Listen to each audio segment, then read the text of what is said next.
Yes, we last met at Lapachi, and as promised, we are here in Rameshwaram. I'm standing in front of the Ramanatham temple, which is dedicated to Lord Ram. As we have been noticing, there are multiple stories about the epic journey of Lord Ram, and this is no exception. The research shows that Lord Rama prayed here to Shiva at one of the Shivalingam before embarking on the journey to Sri Lanka to bring back Sita Mata, and it's also stated that upon return back here he prayed once again to Lord Shiva, and the story goes that he had sent his trusted Hanumanji to Kailash to bring Jyotirlingam, but there was a delay in returning, and the auspicious occasion was passing, and hence Mata Sita built Shivalingam from sand, which she would have collected from the sea, which is about 200-300 meters in front of me.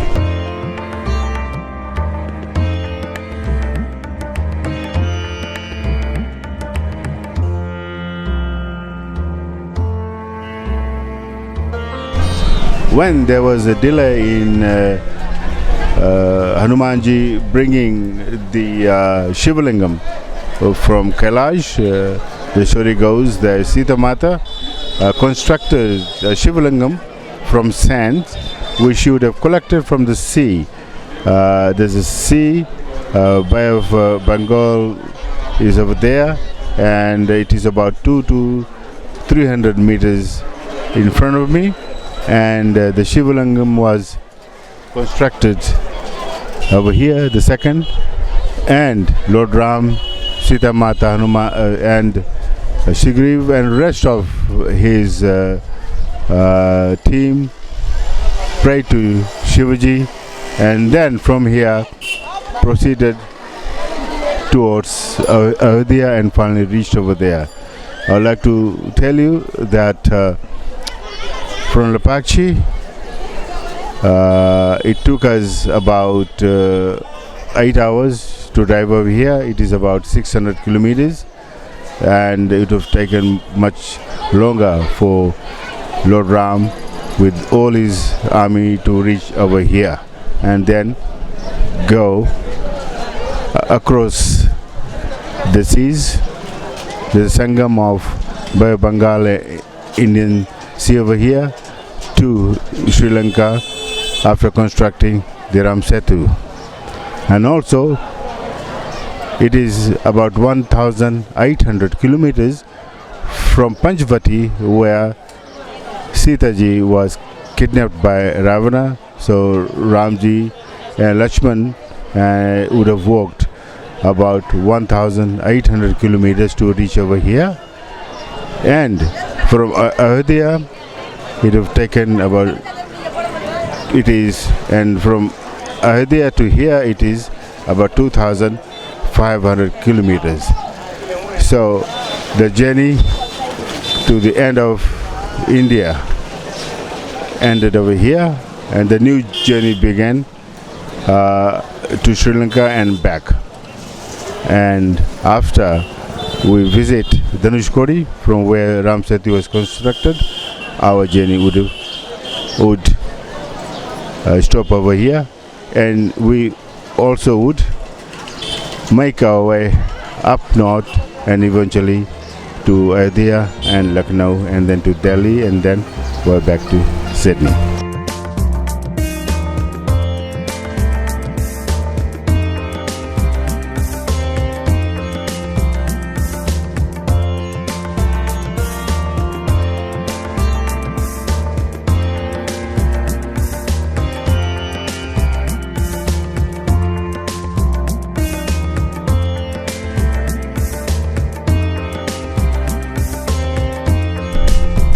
We are now here in Rameshwaram, a place called Ramapadam Parvatam or Gangapadam Parvatam. It means it's a small hill, and the legend goes that Ramji, along with Hanuman, Sigriv and Lakshman, came here on top of the hill. It is believed to be the highest hill in Rameshwaram. From here they surveyed where to start the bridge, and after Lord Ram had decided where the bridge to Sri Lanka would start, he took out his bow and arrow and shot the bow, and it went underneath and came out at the Dhanuskori, and from there the bridge was constructed, and we'll be going there next for our final shooting for this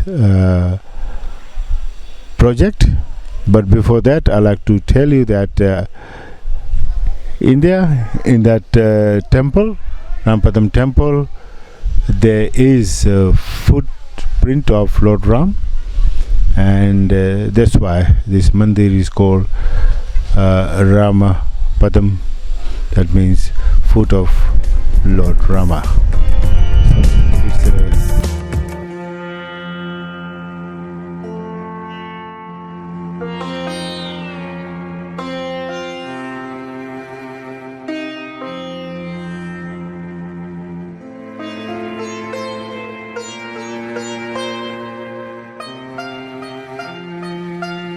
Yes, now we have come on the top of this mandir, and we had a brief chat with the Panditji inside.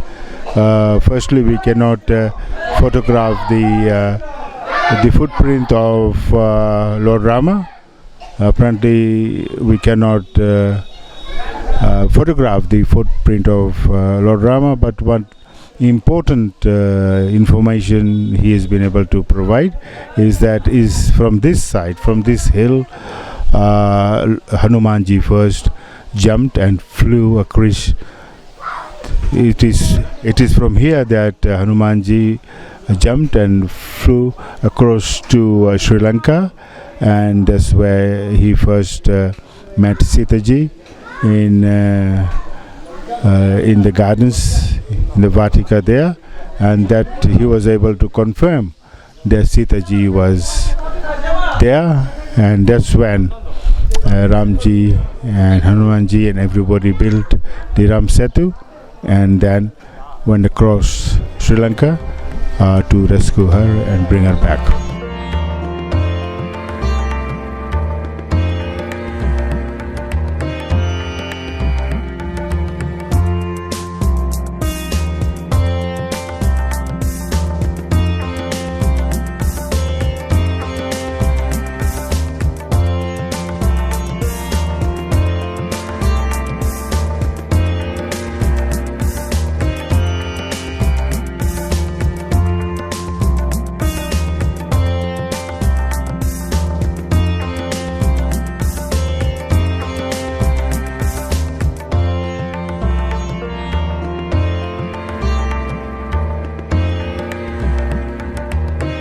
I'm sitting here quite relaxed because this is the last session of our shooting.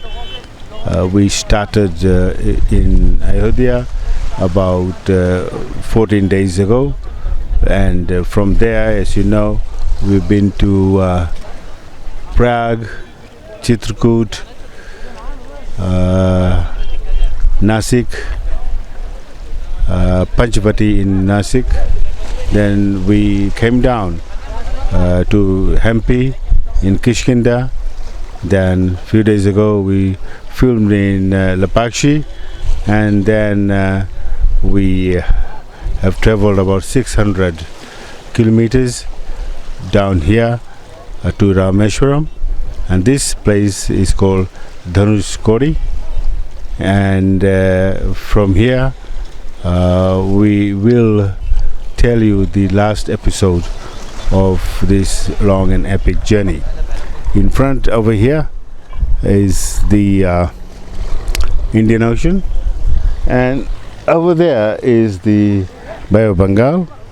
Over there is the Sri Lanka, and it is here that the Hanuman Sena with Sugriva and Angad and the whole army built the Ram Setu, the bridge upon which Ramji and Lakshman walked across to Sri Lanka to rescue Ram's wife Sita. There's a back story to this, why this place is called perhaps Dhanushkodi, because there's a small hill way back there, about 15 kilometers from where Ram, Lakshman, Sugriv and Hanuman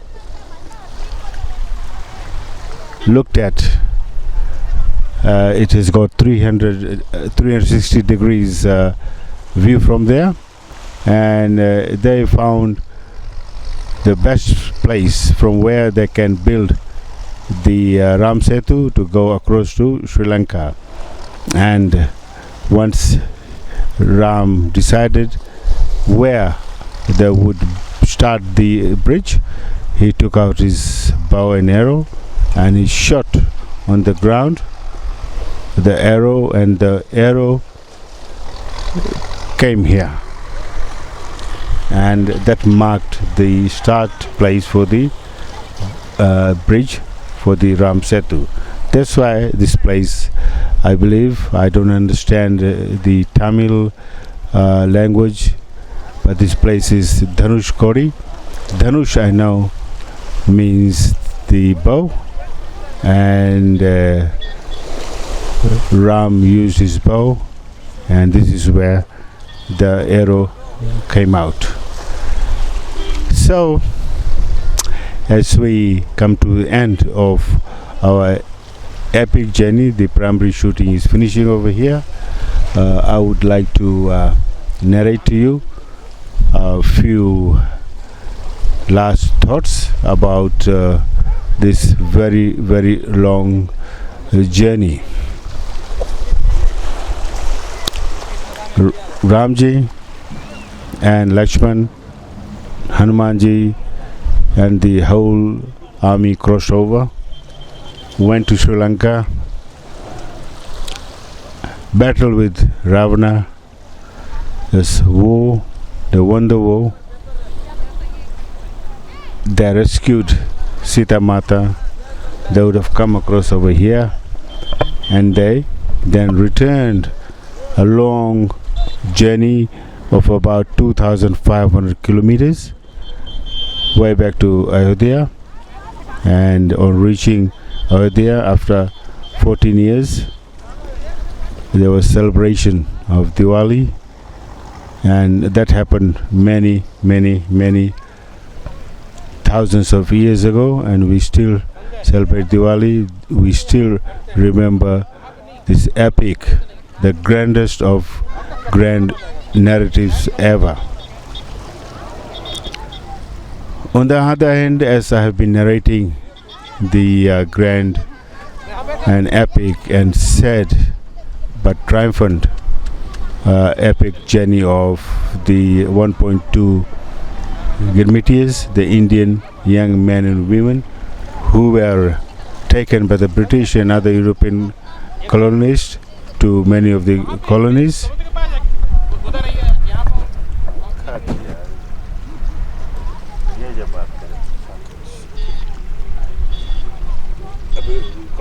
Close up set करें. हाँ.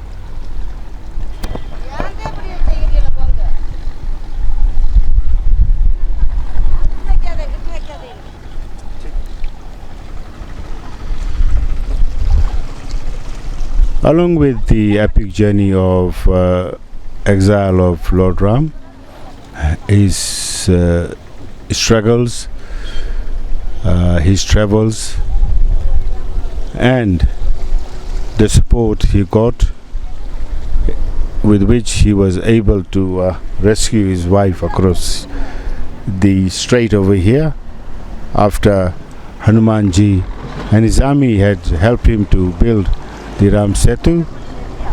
He rescued Sita after war with Ravana, after killing Ravana, and he came back over here and went back to Ayodhya, some 2,500 kilometers away, and he assumed the throne, which was looked after for him by his brother Bharat for 14 years.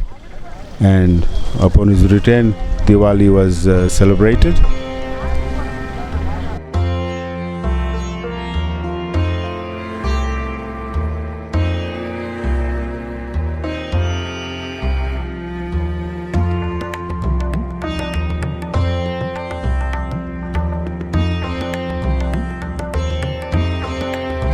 All along the travels from Ayodhya, I have narrated the story of Lord Ram's exile, with which also I have narrated the story of the 1.2 young Indian men and women, the Girmityas, who were recruited, transported, and exploited by the British and other Europeans in colonies many thousands of kilometers away. In 1917, with the help of people like Totaram Sanadhyay, a Girmitya from Fiji, and Kunti, a very brave Girmitya from Fiji, Sarojini Naidu, Annie Besant, Gokhleji, Malviyaji, Banarsi Das Chaturvediji, and in 1915 Gandhiji also joined the struggle, and that became the first national struggle of India. And on 20th February 1917, Girmit was legally abolished, and in 1920 all the remaining Girmityas had their agreement, their Girmit cancelled. As I sit over here and look across over there, Ram Setu, the bridge built by Hanuman and his army, is no longer there. It is broken, it is underwater, and various explanations have been given, but the bridge is no longer there. And for me, as a person who has been researching on the Indian indenture system, the Grim Pratha system, for some 25 years, I have come to know the bridge between India, the place where young Indian men and women and children were taken, has been broken. The breaking started in around 1920, when some of the Girmityas were returned to India as per their contract, but the large majority of the Girmityas were not provided that opportunity to return to India. My research in my doctoral thesis demonstrates that in case of Fiji, that was actually true. They were kept there in order to provide cheap and continuing labor to the colonial sugar refining company of Australia, which were brought to Fiji by the colonial government of Fiji. Had all the Girmityas returned to Fiji, Fiji's industry would have collapsed, Fiji would have collapsed. So they kept them over there. Much has been said about the end of indenture, and some people more than others have been given credit for the struggle to end the indenture. That was a great thing. That abhorrent Girmit Pratha had to come to an end. But that battle was not totally won, in my view. By keeping most of the Girmityas back in Fiji, the colonial administration, along with the CSR company, had won the war. They managed to keep their plantations, their industries, the colonial Fiji alive. And unfortunately, India forgot to do anything. They did not do anything to bring back those Indians who were exiled in Fiji and perhaps in all other colonial Girmit countries. And since then, in 1920s, for 100 years, the bridge between India and their children, the Girmityas in Fiji, was broken. Nobody, or hardly anybody from India, cared about them. Some of us, a few years ago, decided that that is not acceptable. We began building the bridge. 1 or 2 stones have been laid, but the Ram Setu between India and the Girmityas needs to be built again. This is a story. The differences and similarities between the two epic journeys, the journey of Lord Rama and journey of the Girmityas. I would like to end by saying this dream, the vision, the images which I had these visions which I had conjured up as a child in the Ramlula Kuti of Natambua, Lautoka, Fiji. Along with my team, I've been able to see actually those places which were in my head for more than 40 decades. And I'm so glad to say that the images I had in my mind, in my heart, in my brain,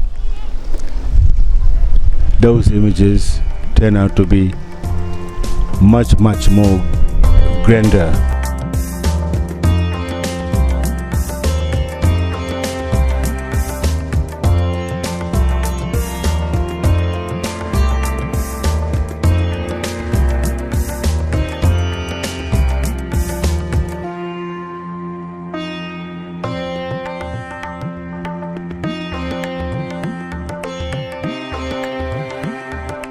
And now, as I personally come to an end of a grand journey,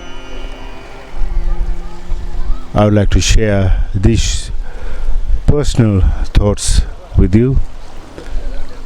You probably already know, more than 40 years ago, I had first read Ramayana, and at that time I had conjured up images of Ayodhya, Prayagraj, Chitrakoot, Nasik, Hampi, Lapakshi, and now Rameshwaram. I stand here with the Indian Ocean on my left, with the Bay of Bengal on my right, with Sri Lanka behind me, and whole of India in front of me. I must say the images which I had conjured up turn out to be much more grander, much more bigger, and much more revealing and informative. I'm glad, I'm very, very, very glad that I made this trip along with my team, Pranish Rai, Pramod Rai and Anjula Pritam. It was a hard journey of 14 days. All along the way we thought about the 14 years Lord Ram, Lakshman and Sita traveled about 2,500 kilometers on their feet. The 11 and a half years they spent in Chitrakoot, then they came to Panchvati where their problem started, and they endured 3.5 years of pain and sorrow. They triumphed in Sri Lanka, rescued Sita Mata and returned to Ayodhya. I hope one day my ancestors, their children and children of 1.2 million Girmityas would be able to construct a bridge between where they are living now and their Matrabhumi, India. And that day I will be as happy as I am today.